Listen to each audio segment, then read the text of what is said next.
ចំណុចនេះរៀនយើងការពីចំណុចទី1ដែរណាការពីចំណុចទី1យើងបានរៀនបង្រៀនពីការដោះស្រាយប្រព័ន្ធនៃការដូចគ្នាប៉ុន្តែយើងប្រើកម្មវិធីប្រើ graphic ឥឡូវនេះលំហាត់នេះគឺជាការដោះស្រាយប្រព័ន្ធនៃការលើក្រេទី1មានពីអាញាដដែលប៉ុន្តែគេប្រើកម្មវិធីជំនួសចាដូច្នេះចង់ដឹងថាតើការដោះស្រាយទាំងពីររបៀបនេះ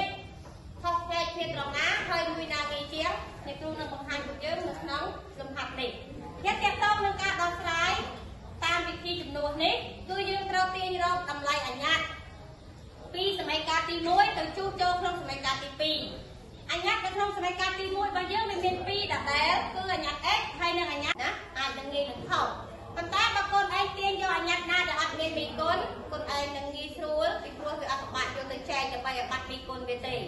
តែចំពោះអញ្ញត្តិ x ហើយនិងអញ្ញត្តិ y នៅក្នុងសម័យកាលរបស់យើងនេះដែលជាសម័យកាលទី1នេះ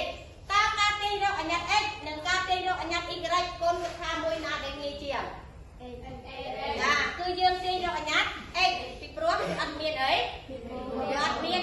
មេគុណដូច្នេះយើងទាញយកអញ្ញត្តិ x ពីសម័យកាលទី1ទៅជួបក្នុង x ក្នុងសម័យកាលទី2ដូច្នេះយើងបានការរក x នៅក្នុងសម័យកាលទី1នេះពីព្រោះម៉េច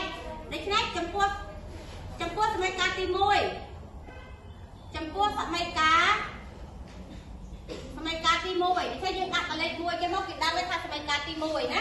ចេះសម័យកាលទី1គឺយើងបាន x បូកនឹង 2y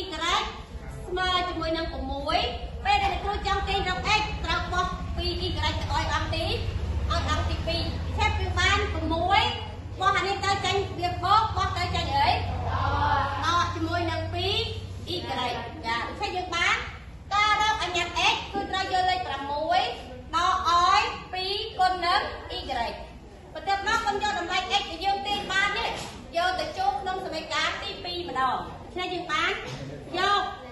x ស្មើនឹង6ដក 2y ទៅចូលក្នុងសម័យកាលទី2ទៅចូលសម័យកាលទី2ចាណាជាសម័យកាលទី2គឺអាក្រោមនេះចានេះខាងក្រោមនេះសម័យកាលទី2យើង 4x ដូច្នេះយើងបានទៅជា4លេខដាក់អក្សរ x ទៀតហើយណាយើងដាក់ទៅជាអាកន្លែងដែលយើងទាញបានហ្មងគឺ4កតាឲ្យ6តឲ្យណា2ដក 2y បាត់វងចប់មកវិញមកអា6ដក 2y យើងចំនួនដល់អក្សរអីម៉េចអក្សរអីចាគឺយើងចំនួនវាដល់អក្សរ x កន្លែងនេះគឺ 4x ដូច្នេះយើងលេខដាក់ 4x ហើយយើងដាក់6ដក 2y ម្ដងរីហើយបានបូកនឹងនេះបូកបន្តមក3y ស្មើនឹងចាស្មើ4នៅពេលយើងចំនួនវាដោយអក្សរដោយ6ដក 2y ចេះហើយយើងឃើញសម័យកាលរបស់យើងមាន2អញ្ញត្តិទៀតអត់2ទៀតអត់ទេចាគឺខ្លាចទៅជាសម័យកាលដែលមានតែមួយអញ្ញត្តិអាណាជាអញ្ញត្តិ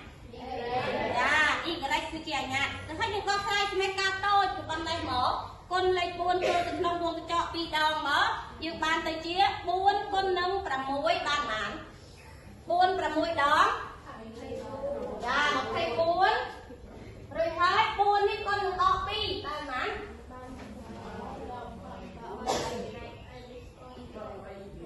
បូកនឹង3មក4ចាដល់ស្រាយយើងមកយើងបាន24ទុកដដែលដក8បូក3អានេះគឺជាទូដូចគ្នាយើងបូកដកវាដែរយើងបានដក8បូក3ស្មើនឹងប៉ុន្មានដក5ចាវាហើយស្មើនឹង4តាទាញដក5ដល់ទៅ4ដក24លេខតូចដកលេខធំចេញអាឃើញដក20ទីរក y ត្រូវយកដក20ចែកដក5ចែកដក5ចែកដាច់លេខនេះលេខ20ចែកដក5ដាច់ទេលេខ20ចែក5ដាច់អត់តែសញ្ញាដកយើងសម្រួលគ្នាបានចែកបូកអាលើក៏ដកអាក្រមក៏ដកចែកដកគឺចែកបូក20ចែកនឹង5គឺស្មើ4តែយើងរកឃើញ y ស្មើជាមួយនឹង4ចាប់ហើយនៅចម្លើយរបស់យើងប៉ុណ្ណេះចាប់អត់យើងទៅនឹងរកឃើញអញ្ញត្តិតែមួយទេនៅសល់មួយទៀតគឺអញ្ញត្តិអីចានៅសល់អញ្ញត្តិ x តែយើងរក x ទៅម៉េចហៀ រក x ធ្វើម៉េច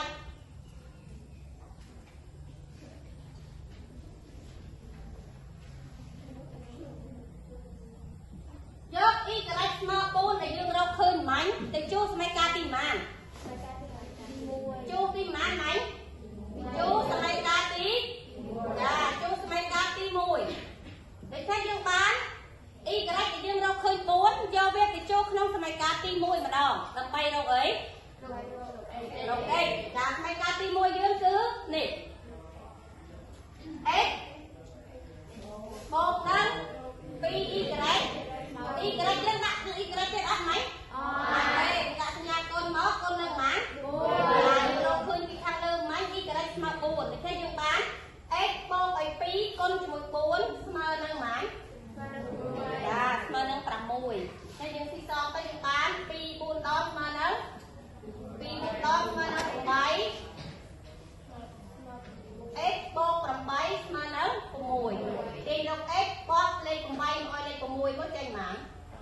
6ដល់ឲ្យ8 6ដល់8ធ្វើម៉ានលេខតូចដល់លេខធំចេញអាក់វិញឃើញដល់2ដូច្នេះយើងបានចម្លើយរបស់យើងទាំងពីរហើយគឺ x ស្មើនឹងម៉ាន x ស្មើដល់2 y ស្មើ4តែឆ្លើយដូចនេះមកដូចនេះប្រពឿនសម័យកាលមានគូចម្លើយ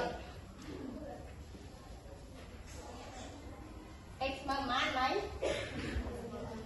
x ស្មើដល់2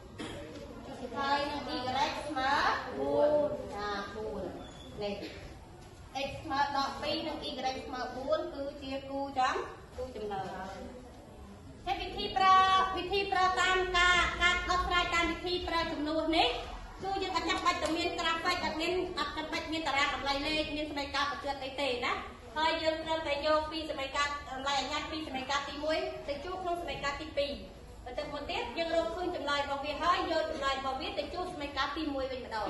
តែមកយើងនឹងរកឃើញតម្លៃអញ្ញត្តិទាំងពីរទាំងអញ្ញត្តិ x ទាំងអញ្ញត្តិ y តែប៉ុណ្ណោះហើយគឺជាប់អត់ចាំបាច់យើងគូ